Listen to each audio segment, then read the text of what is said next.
How is this mindset towards intentional growth playing out in audit?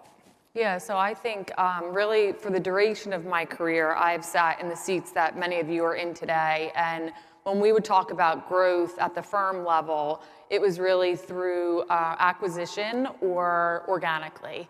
And at the practice line level, it was about referral-based growth. And if you wanted to grow that referral base, and it was really about working more hours or increasing your fees. And today, firms have such a broad spectrum of optionality from capital expansion. So we're seeing that shift around working really more with intention.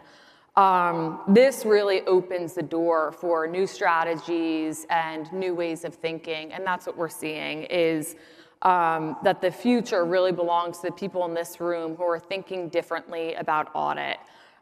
Within the A&A practice, it's really about marrying that innovation with the drivers of transformation. So those drivers of transformation, the evolution of standards, the changing skill sets, the evolving regulatory environment, and we're seeing that take shape really as firms think differently about methodology, how they're performing audits, and certainly the mindset shift in terms of how they're thinking about their people and their own people's growth. So Jeannie, tell me a little bit about what that looks like at Schneider Downs. Yeah, I mean, I think you're right on. The audit world is changing rapidly. And we have to evaluate, what do we think intentional growth means to us? And a lot of it is how do we serve our clients? How are we providing value, not just to our clients today, but the clients of tomorrow? And how are we attracting and retaining talent? I heard Mark and Eric talk earlier about the upskilling of employees, and the expectation of our clients is no longer we're going to come out there and we're going to foot things. We're going to add value. We're going to look at different things differently, and then our people are expecting that as well. I mean, we want to equip them with tools that change their behaviors, that drive these growth behaviors within them. We want them to have tools at their, fingertips that allow them to grow at a faster pace, because as we heard, they're going to have to upskill from what used to take 5 years, now 5 months.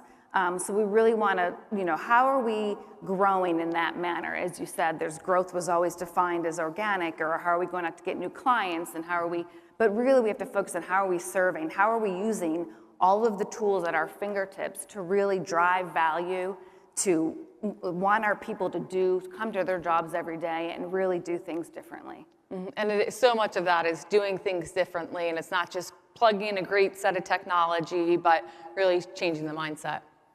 Yeah, it is. It's a growth mindset. It's growth in the people. We heard earlier, people, process, technology. So it is thinking more about just the organic growth, like you said, Jeannie, of course. So I want to follow that up, Emily, with another question. Any conversation related to practice transformation today, data is part of the conversation. So how is data playing a role in the transformation of the CPA profession's franchise service and audit? And in audit, data is really the fuel that powers the engine of engagement. So today we have much greater access to high quality data. That's becoming a little bit more of the conversation. And we see that from being able to directly connect into clients' general ledger systems, having better tools around data readiness and standardization of data. This is really expanding the behavior of auditors to think just beyond delivering the audit opinion and bringing in that analysis through data-enabled capabilities.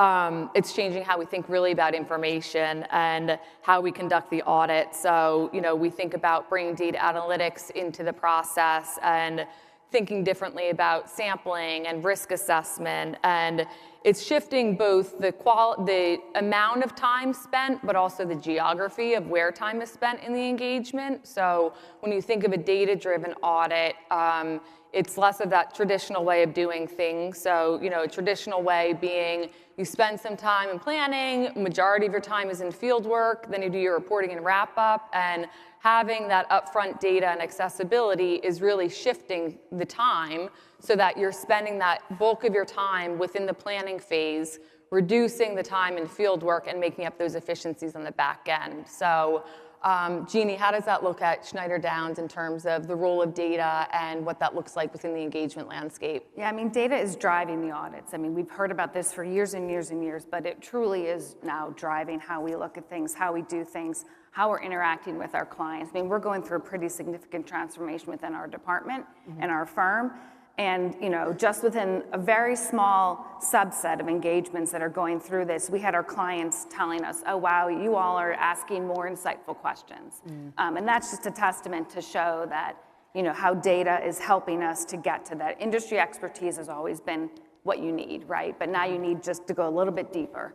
And I think it's also allowing our, you know, employees to get up to speed, to do things differently, to look at things differently, all because of data. I mean, it's focusing on the risk. We're not over auditing, which is a bad word in our profession. We're really using data to focus on where the risk is, where we want to provide insights, and allow our clients to see our value at a quicker pace.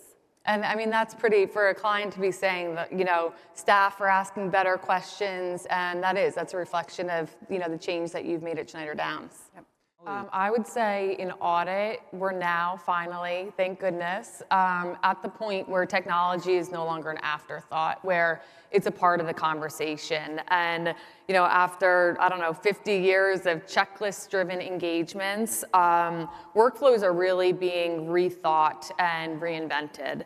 So it's about prioritizing workflow redesign and improving that standardization, you know, starting from a point of standardized data, and really preparing the scaffolding of your technology so that as new technologies come in, you can work in better ways. We're looking less at audit procedures from that linear approach. You know, it's not as much about getting from point A to point B and really looking, you know, from a 360-degree view.